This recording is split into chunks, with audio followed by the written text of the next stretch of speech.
buenos días, soy Rubén Fidalgo y el protagonista de esta videoprueba de autoocasión es el Opel Astra híbrido enchufable.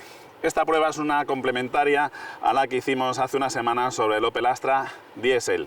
Y vamos a ver cuáles son las diferencias principalmente entre los niveles de acabado, y aquí os pido disculpas porque en aquella prueba os dije que se trataba de un GS, porque tenía en la cabeza el equipamiento de esta versión, cuando en realidad se trataba de un Elegance. Entonces vamos a ver las diferencias que hay en cuanto al diseño exterior entre un GS y un Elegance, y también vamos a centrarnos mucho en lo que es el coste de utilización y ver si compensa un diésel, un híbrido enchufable, etcétera. Así que venga, vamos a ver este Opel Astra híbrido enchufable, qué es lo que tiene, cuánto gasta y si compensa o no frente a un diésel, y en qué condiciones compensa y en qué condiciones no compensa. Venga, al lío, chicos.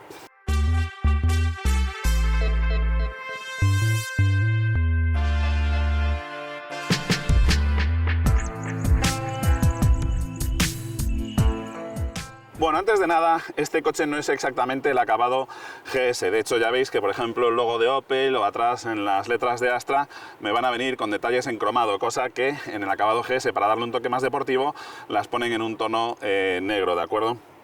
Este es el acabado Ultimate que se lanzó con el modelo, es un acabado de lanzamiento y, como veréis, ya no está disponible en la web, donde solamente vamos a encontrar dos acabados. El Elegance, que era el de la versión diésel, y el GS, que se parece mucho a este. Por ejemplo, detalles: los faldones son completamente distintos. Este tiene aquí esta falsa entrada de aire en la cual me integran los antinieblas. Si volvéis a la prueba del Astra diésel veréis que los antinieblas iban más centrados y esta entrada de aire era completamente distinta. Las llantas también van a cambiar, y además tenemos en los GS la pintura en dos tonos como la que tenemos aquí. Eso en cuanto a diseño. Van a ser básicamente las diferencias que vamos a tener entre el que ya vimos y este. En el frontal, como digo, el faldón y los detalles de la pintura, etcétera. ¿De acuerdo? Venga, vamos a ver el lateral.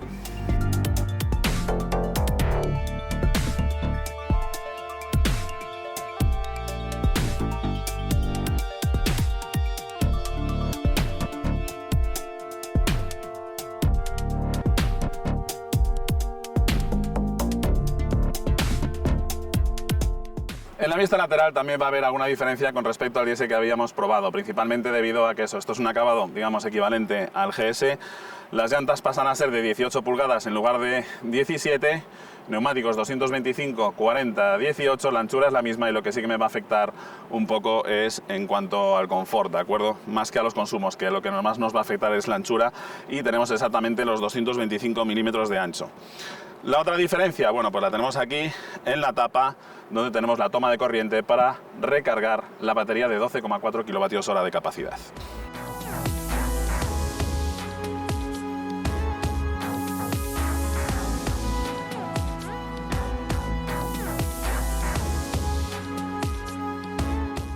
En cuanto a acabados y ajustes, así como en la otra unidad me había encontrado con bastantes desajustes en cuanto al enrasado de la tapa de combustible que va del otro lado. Por cierto, recuerdo que en los híbridos enchufables es necesario esperar unos segundos y tenemos un sistema electrónico de seguridad. Aquí tenéis el vídeo en el que os explico por qué necesitan ese sistema de seguridad los híbridos enchufables y por qué no es evidente cómo se abren esas tapas de combustible. Pero bueno, volviendo al tema de los acabados. En este caso esta unidad está bastante mejor terminada que aquella diésel. No tengo esos problemas de enrasamientos entre las tapas y tampoco tengo los problemas con las gomas de las puertas que sí que tenía en el otro. La verdad es que en ese sentido esta unidad está bastante mejor rematada que la diésel que probé semanas antes.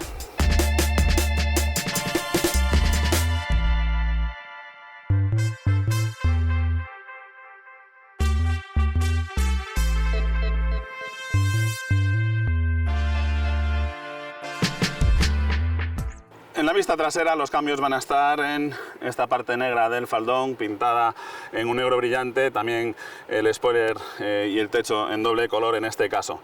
Seguimos teniendo la pequeña luz de freno, ya os digo que no me gusta mucho porque al ser tan estrechita hace que simplemente la antena del coche que vaya detrás nos la pueda tapar, ¿vale? Si fuera una franja más ancha, aunque tengamos un poste o algo, se seguiría viendo parte de la luz. Aquí es fácil que esta luz quede tapada de alguna manera. Y lo mismo me va a pasar con la luz de niebla tan baja. De hecho coincidió que, como os decía en el vídeo anterior, pasamos una temporada esa semana con muchísimas lluvias, y en el viaje de vuelta a Madrid delante de mí iba un Opel Astra con una cortina de agua impresionante, llevaba la luz antiniebla encendida, y justo aquí abajo, que es donde más salpican los coches, prácticamente se tapaba por completo la luz de niebla, así que no está muy bien ubicada ahí abajo. Y otro detalle, también la luz de marcha atrás, que aquí la veis encendida, no es muy práctica ahí abajo. ¿Por qué? Pues porque cuando estás dando marcha atrás y estás ya cerca del otro coche, con las luces aquí arriba, por los retrovisores, tengo iluminados los faros y la zona del paragolpes del otro coche. Sin embargo, al estar tan baja la luz, no me ilumina en absoluto esas zonas y no veo absolutamente nada por los retrovisores y tampoco se ve muy bien a través de la cámara. Así que esa ubicación tan baja de las luces de marcha atrás y de antiniebla no está nada bien pensada desde el punto de vista práctico.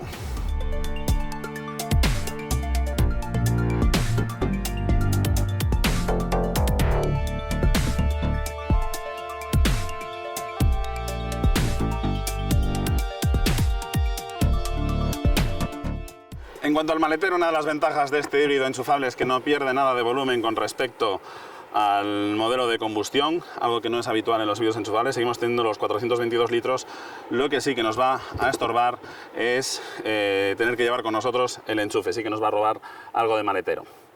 Perdemos el espacio tan grande que teníamos en el otro para poder llevar una rueda de repuesto, aunque llevamos un kit antipinchazos. Aquí seguimos llevando el kit antipinchazos. Os recuerdo cómo se utiliza ese kit en este vídeo práctico, y también el cable de carga de emergencia que me permite conectar este coche a un enchufe SUCO convencional.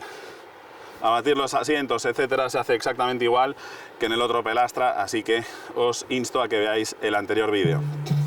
Como es obvio, otra gran diferencia que vamos a tener entre este Opel Astra y el diésel probado la tenemos aquí bajo el capó. Se trata del sistema híbrido enchufable del grupo Stellantis. Tenemos un motor de gasolina 1.6 turbo de 150 caballos en este caso. Si fuera el de 180 tendríamos una potencia total de 225, como es el de 150 caballos, la potencia total es de 180 caballos, ¿de acuerdo? Está unido a una caja de cambios automática de 8 velocidades que tiene un embrague para poder desacoplar el motor térmico del eléctrico y que el coche funcione exclusivamente movido por el motor eléctrico, y 8 marchas. El motor eléctrico tiene 110 caballos de potencia que le llegan suministrados por una batería de 12,4 kilovatios hora de capacidad que va montada en la parte trasera y que hace que el depósito de combustible se reduzca un poquito, ¿vale? Nos baja a 40 litros. Eso va a hacer que la autonomía de este coche pues esté en el entorno de los 600 kilómetros en lugar de esos más de 1000 kilómetros que podíamos hacer con el diésel de la prueba anterior. Detalles que podemos ver aquí en el interior, bueno, pues tenemos bastante a mano los distintos fluidos que tenemos que ir reponiendo con el tiempo, líquido de frenos, el limpiaparabrisas, el anticongelante, etcétera, y también llamaros la atención sobre estos enormes disipadores que necesitan los faros LED. Sí, ya sé que los LED consumen menos que los halógenos, pero la mayor parte de ellos consumen bastante más que los de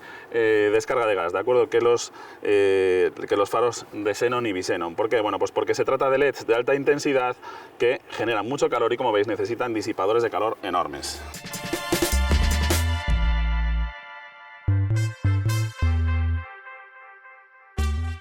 Muy bien, pues aquí veis en esta prueba de larga distancia, esos son los kilómetros que he recorrido una vez agotada la autonomía de la batería, 603 en total. Una vez agotada la batería puse a cero este otro parcial. He recorrido 536 kilómetros, una velocidad media de 113.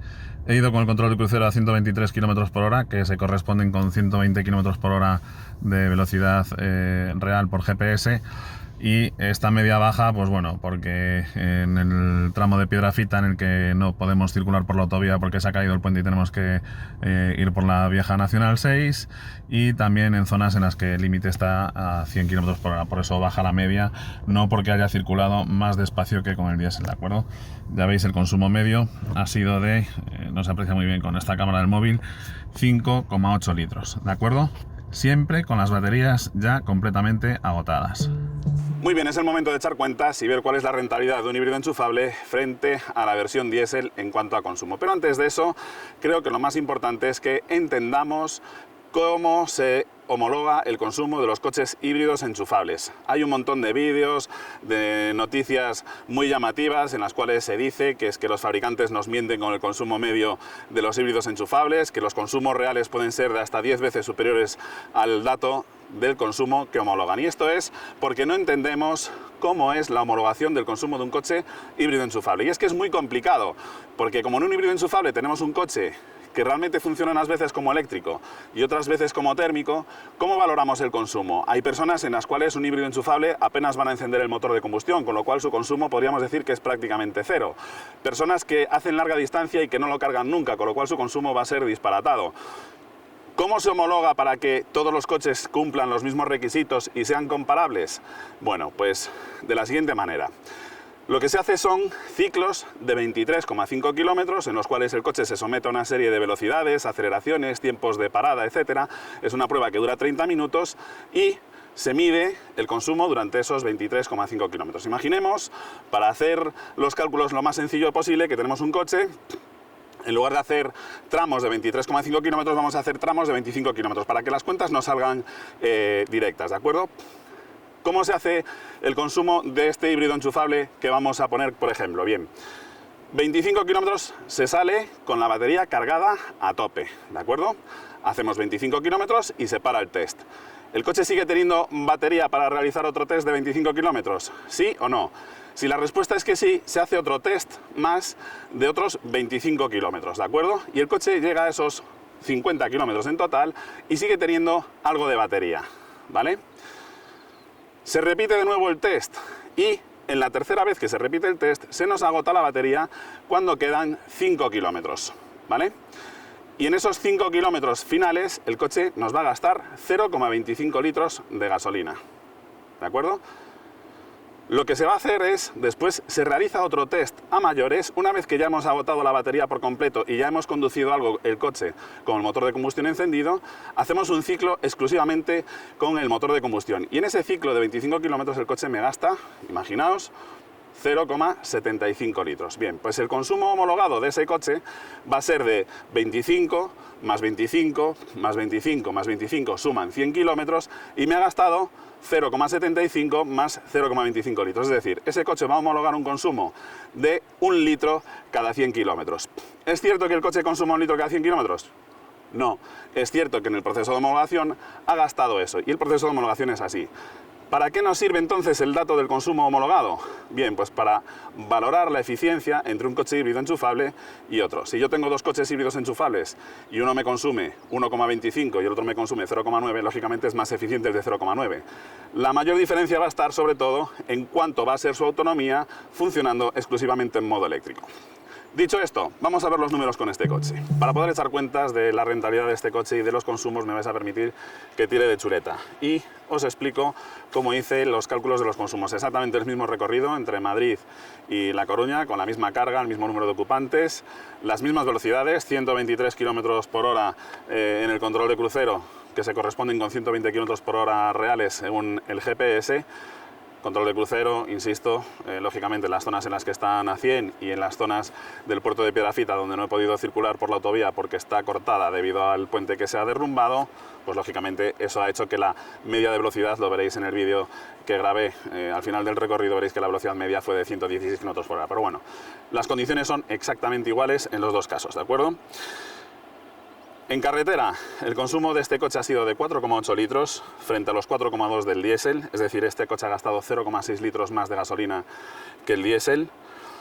En autopista, a 120 km por hora, el consumo medio de este coche ha sido de 5,8 frente a 5 litros del diésel, es decir, 0,8 litros más de consumo este híbrido enchufable que el diésel. Y en ciudad, que yo sinceramente me esperaba mejores consumos, este coche me ha consumido 7 litros cada 100 kilómetros, insisto, sin el apoyo nunca de las baterías eléctricas, y 6,3 en el caso del diésel, es decir, 0,7 litros más cada 100 kilómetros en ciudad. ¿Cómo se traduce esto a euros? Que al final es lo que nos duele en el bolsillo. Bueno, pues hoy el litro de gasolina estaba a 1,84 €, mientras que el litro de diésel está a 1,97. Es decir, hay una diferencia de 13 céntimos en la gasolinera en la que reposté hoy. Vamos a ver en coste cuál es la diferencia. En carretera, el coste por kilómetro, o sea, el coste cada 100 kilómetros, mejor dicho, de este coche es de 8,83 euros. Hacer 100 kilómetros con este coche en carretera me cuesta 8,83 euros, ¿de acuerdo? Mientras que con el diésel, 8,27. Ya veis que la diferencia son apenas 50 céntimos en 100 kilómetros entre este coche y el diésel, a favor del diésel, muy poquita diferencia. En autopista, este coche gasta 10,67 euros cada 100 kilómetros, mientras que el diésel gasta 9,85. Ahí ya tenemos una diferencia de casi 1 euro cada 100 kilómetros, ¿de acuerdo? A favor del diésel. Y después tenemos en ciudad, que este coche 100 kilómetros en ciudad, insisto, sin utilizar el sistema híbrido, o sea, el sistema eléctrico, me sale que 100 kilómetros me cuestan 12,88 euros solo en combustible, mientras que con el diésel gastaba 12,4. Es decir, el diésel siempre me sale más barato su uso, aunque el gasóleo esté, pues eso, hoy la diferencia era muy baja, 13 céntimos, pero bueno, están ahí en cuanto a coste. ¿Dónde voy a tener ventajas entonces con un híbrido enchufable? Bueno, pues si mi recorrido diario está en el entorno de esos 50 kilómetros más o menos que puede dar este coche de autonomía eléctrica, ahí es donde voy a ahorrar. ¿Cuánto?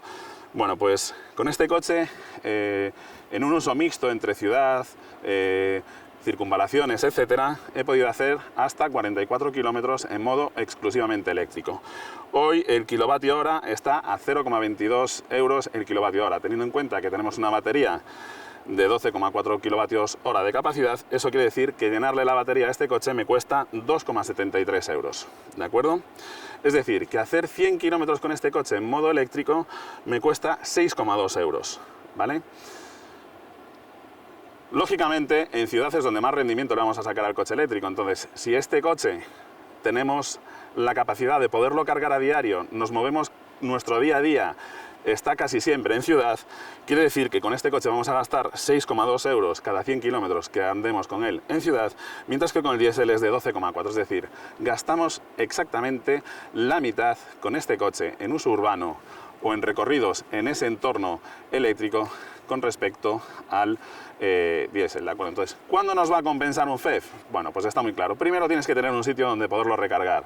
Segundo, que tu día a día, que hagas muchos kilómetros, pero de forma muy homogénea a lo largo del año. Es decir, que tu día a día sean, pues eso, 50 kilómetros diarios y que puedas utilizarlo el máximo tiempo posible en modo eléctrico. Ahí sí que va a ser muy rentable el híbrido enchufable. Y a mayores vamos a tener las ventajas de poder aparcar gratis en el centro, de no tener ningún tipo de problema de restricción para acceder al centro de las ciudades, etcétera, etcétera, etcétera. Lógicamente, para calcular la rentabilidad entre el híbrido enchufable y el diésel también hay que tener en cuenta el precio de adquisición del coche. Estamos hablando de que hay una diferencia a igualdad de equipamiento que está en el entorno, números redondos, de los 6.000 euros, que es una diferencia insalvable en coste por kilómetro, salvo que, insisto, hagamos la utilización perfecta del coche de hacer 50 kilómetros diarios por ciudad y recargándolo todos los días.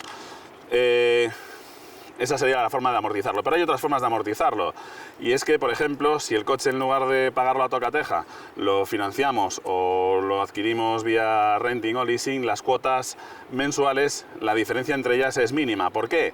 Bueno, pues porque el valor residual del híbrido enchufable es claramente superior al del diésel, de forma que esa diferencia de 6.000 euros que hay en la compra total, al final, al restarle el valor de recompra, por decirlo de alguna forma, del coche, nos va a hacer que el valor amortizable en ese periodo de tiempo de 2, 3, 4 años realmente sea muy parejo. Es decir, las cuotas van a ser muy similares entre el híbrido enchufable y el diésel, y sí que vamos a ahorrar bastante en el día a día. Por no hablar de otras ventajas como no tener que pagar un impuesto de circulación en ciudad, de momento, los parkings gratuitos, los accesos libres a las zonas de bajas emisiones, etcétera. Todo eso va a hacer que estos coches tengan bastante interés, y sobre todo mucho más a partir del 1 de enero del 2023, fecha en la cual todas las ciudades de más de 50.000 habitantes van a tener que tener zonas de bajas emisiones y un acceso bastante restringido a los coches que no tengan etiqueta cero.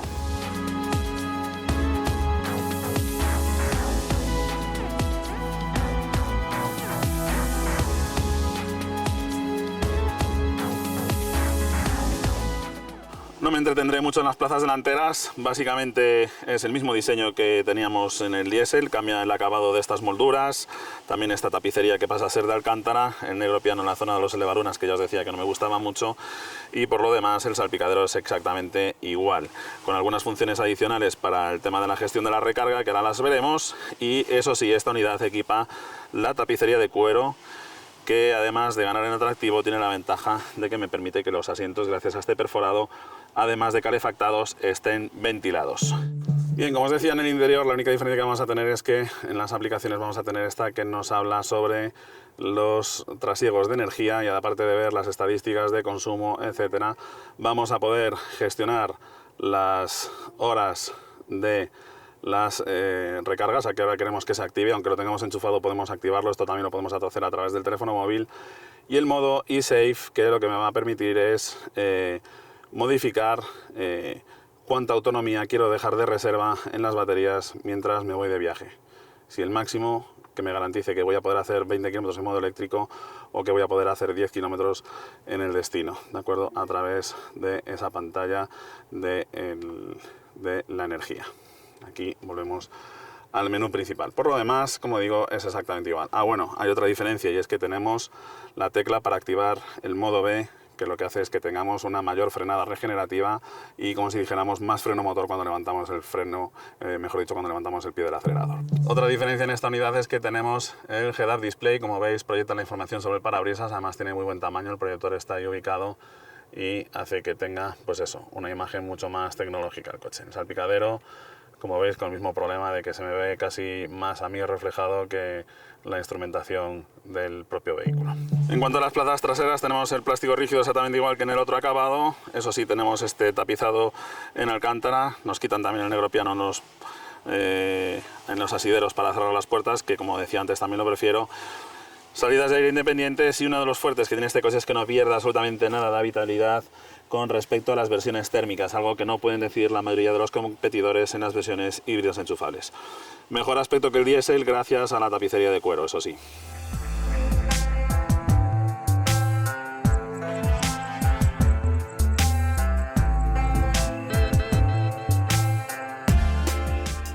Muy bien, pues vamos a conducir este Opel Astra híbrido enchufable, a ver qué diferencias hay con respecto al diésel.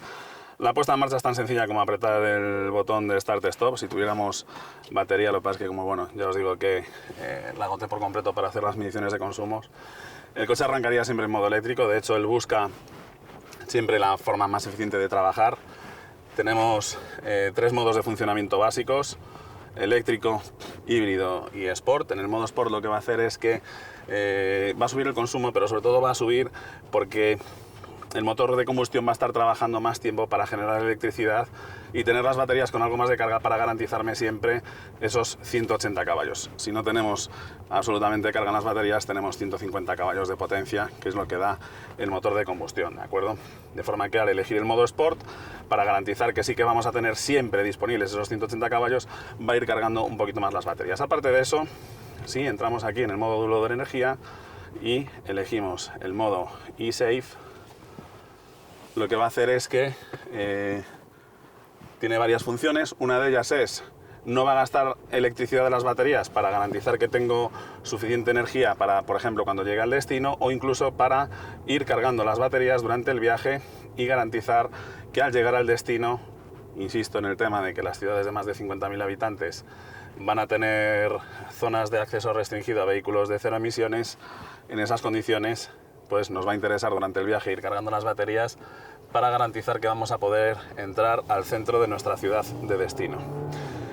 En cuanto a las prestaciones, los 50 caballos extras que hay con respecto al diésel se notan, sus prestaciones son mejores, pero tal vez no tanto como las cifras nos pudieran hacer pensar. Estamos hablando de que casi es un 50% más de potencia, algo menos, un 30 y pico, 40% más de potencia, pero es que también el coche pesa pues casi 300 kilos más, con lo cual gran parte de esos 50 caballos se van a diluir en arrastrar un coche que es como si fuéramos con el maletero cargado. Y de hecho, el comportamiento es muy similar. Es cierto que el centro de gravedad es muy bajo porque las baterías van en el suelo del coche, en la plataforma, y entonces el centro de gravedad es incluso más bajo que en el diésel, pero una cosa es el balanceo de la carrocería y otra cosa son las inercias. Y las inercias, aunque el coche no balancee, van a seguir estando presentes porque lógicamente tenemos pues mucha más masa. ¿Qué va a suponer eso? Bueno, pues que en las zonas de curvas enlazadas el coche va a ser más reacio a enlazar esas curvas, le va a costar algo más frenar, aunque tengamos la frenada regenerativa que la activamos con el modo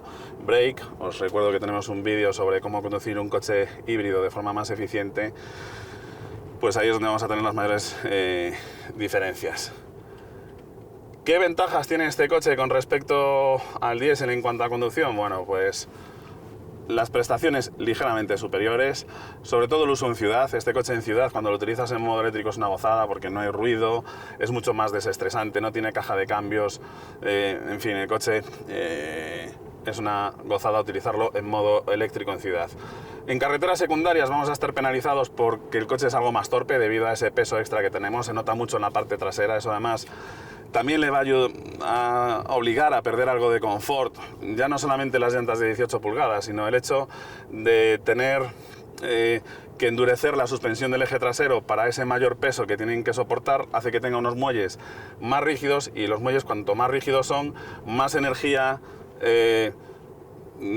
digamos que más energía acumulan cuando se comprimen, y luego la expansión es mucho más brusca, de forma que este coche es un poquito más saltarín el eje trasero a la hora de pasar pues, por las bandas reductoras de velocidad, los pasos de cebra elevados, etcétera. Ahí perdemos un poquito de confort. Lo que ganamos en no tener ruidos, ni vibraciones, ni nada del motor diésel, lo perdemos en esa mayor dureza de las suspensiones del eje trasero, que también me van a influir un poquito en el comportamiento dinámico, pero bueno, eso ya es poniéndonos muy exquisitos y con una conducción, pues eso, muy sensible, ¿de acuerdo? Personalmente a mí me gusta más el comportamiento del diésel, el peso es una barbaridad lo que se nota en los coches, pero bueno, este coche se comporta muy bien, tiene reacciones muy seguras, no hace cosas raras cuando tenemos que hacer una maniobra brusca, en fin, me parece que es un coche que tiene un comportamiento también perfectamente seguro y fácil de conducir para cualquiera.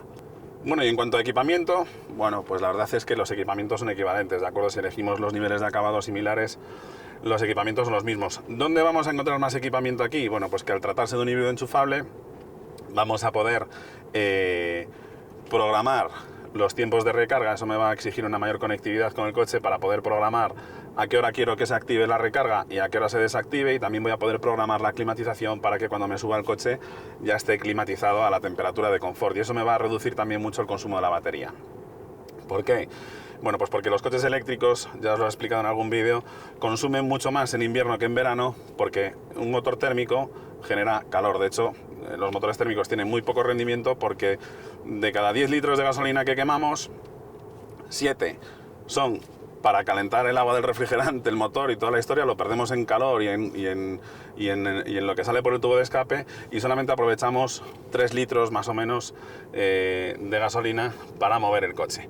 En un motor eléctrico tienen tanto rendimiento que apenas se genera calor, de forma que para calentar el habitáculo, como no puedo aprovechar el calor que genera el motor, como sucede en los motores de combustión, tengo que producir ese calor a base de quemar electrones, por decirlo de una forma, de la batería, de manera que los coches eléctricos consumen mucho más en invierno que en verano, aparte de eso de que las baterías pierden rendimiento con la temperatura, etcétera. Pero bueno, el motivo fundamental es que necesitamos electrones para producir calor. Bueno, si nosotros tenemos el coche enchufado a la red cargando la batería y estamos a 3 grados bajo cero, pero ya cuando vayamos a coger el coche a las 8 de la mañana para irnos a trabajar, o a las 7 a la hora que salgamos, ya lo hemos puesto a 21 o 22 grados el coche, pues como ya está todo el coche a una temperatura homogénea, va a estar durante mucho más tiempo sin necesitar quemar electrones de la batería para calentar el habitáculo, de forma que vamos a ganar bastante en cuanto a autonomía eléctrica, ¿de acuerdo?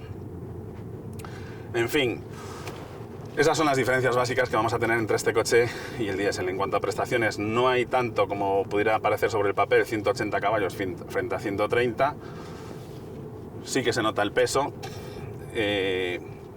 y lo que sí que se nota sobre todo es la caja de cambios automática, que hace que la conducción sea muchísimo más sencilla. Sobre todo en ciudad nos quita mucho estrés el cambio de marchas automático, ¿de acuerdo?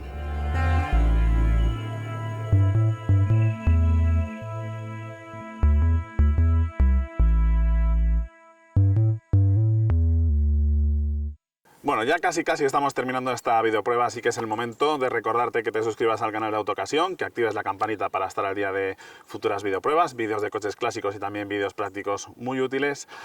También que visites la parte de actualidad de Autocasión, allí vas a poder ver la prueba escrita de este coche, y en ella va a estar publicada la tabla con todos los costes, de los cálculos de los costes, etcétera. También los precios de las opciones, todas las medidas exactas del vehículo, ahí vas a tener toda la información completa. Y además, si visitas la web de Autocasión, vas a poder encontrar las mejores ofertas para comprarlo nuevo, toda la variedad de los modelos que se vendan en el mercado de segunda mano, y también vas a poder encontrar tarifas muy interesantes para adquirirlo como vehículo de renting. Así que eso, te animo a que visites la web de Autocasión.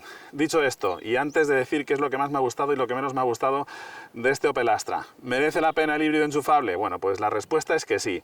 Como veis, las diferencias con el diésel en cuanto a lo que es el consumo exclusivamente son despreciables a favor del diésel. Si a eso le sumamos lo que nos va a costar el AdBlue, todos los problemas que hay con todos los sistemas anticontaminación que tienen que llevar los diésel, del filtro de partículas, del filtro NOx, etcétera, etcétera, etcétera, aunque bueno, los NOx ahora en los de gasolina también lo tienen que llevar, la verdad es que el híbrido enchufable sale bastante a cuenta, sobre todo si tenemos un uso diario, insisto, cercano al máximo que me da este coche en autonomía real, que está en el entorno de los 45, 48 kilómetros, ¿de acuerdo? Es fácil hacer esos kilómetros con él en uso 100% eléctrico real, un uso mixto entre ciudades. Si hacemos solamente ciudad, todavía podemos hacer incluso alguno más de 50. Lo que eso es una estupidez es comprarse un híbrido enchufable si no vamos a poder enchufarlo y no nos vamos a poder recargar, ¿de acuerdo? Esto es tan tonto como haberse comprado un coche diésel para utilizarlo exclusivamente por ciudad y hacerle 7.000 kilómetros al año. Ahí es donde hemos sido bastante estúpidos y comprado demasiado coche diésel cuando realmente no lo necesitábamos. Eso ha saturado las ciudades de coches diésel y que ahora estemos como estamos, porque en cierto modo también se ha fomentado aplicando unos impuestos más bajos al combustible, al diésel, a los particulares. Una cosa es que para un uso profesional es lógico que esté subvencionado, pero para un particular no tiene mucho sentido que pague menos impuestos el gasóleo que la gasolina. Dicho esto, ¿qué es lo que más me ha gustado a mí de este Opel Astra híbrido enchufable? Bueno, pues me ha gustado la posibilidad de poder utilizar el coche en modo eléctrico para el día a día y básicamente tener dos coches, un eléctrico para moverme en el día a día por ciudad y un híbrido para los viajes de larga distancia. Los híbridos enchufables hoy por hoy son la única alternativa que tiene una familia para tener un único coche con etiqueta cero. Lo segundo que más me ha gustado de este coche es que no pierden nada de habitabilidad con respecto a los otros modelos. Hay otras marcas en las cuales las versiones híbridas enchufables pierden bastante maletero. El Seat León, por ejemplo, es ridículo el maletero que te queda en las versiones híbridas enchufables. Y lo tercero que más me ha gustado de este Opel Astra es también el confort de rodadura que tiene. La verdad es que es un coche bastante cómodo para viajar. ¿Qué es lo que no me ha gustado del Opel Astra, de este Opel Astra? Bueno, pues de nuevo, el abuso del negro piano en el interior me resulta incómodo. Es un material que produce reflejos, que también produce destellos cuando le da la luz por las ventanillas, etcétera, y que aparte de eso se ensucia y se raya con muchísima facilidad. Lo segundo que menos me ha gustado es la iluminación atrás. Tanto la luz de freno como la de marcha atrás y la de niebla están muy mal posicionadas. Parece que los diseñadores a veces olvidan de que las luces son para que nos vean y las ponen en posiciones en las cuales o tienen tamaños que hacen que sea difícil el que sean visibles. Es un poco absurdo. Y lo tercero que menos me ha gustado de este Astra híbrido enchufable es el precio. Estamos hablando de un coche que en el acabado GS se nos va hasta prácticamente los 40.000 euros. Insisto, siempre hablo de precios sin bonificaciones o descuentos a los cuales no todo el mundo se puede atener. En fin, por mi parte nada más. Te agradezco que hayas aguantado hasta el final, como siempre, y te deseo mucha suerte y hasta pronto.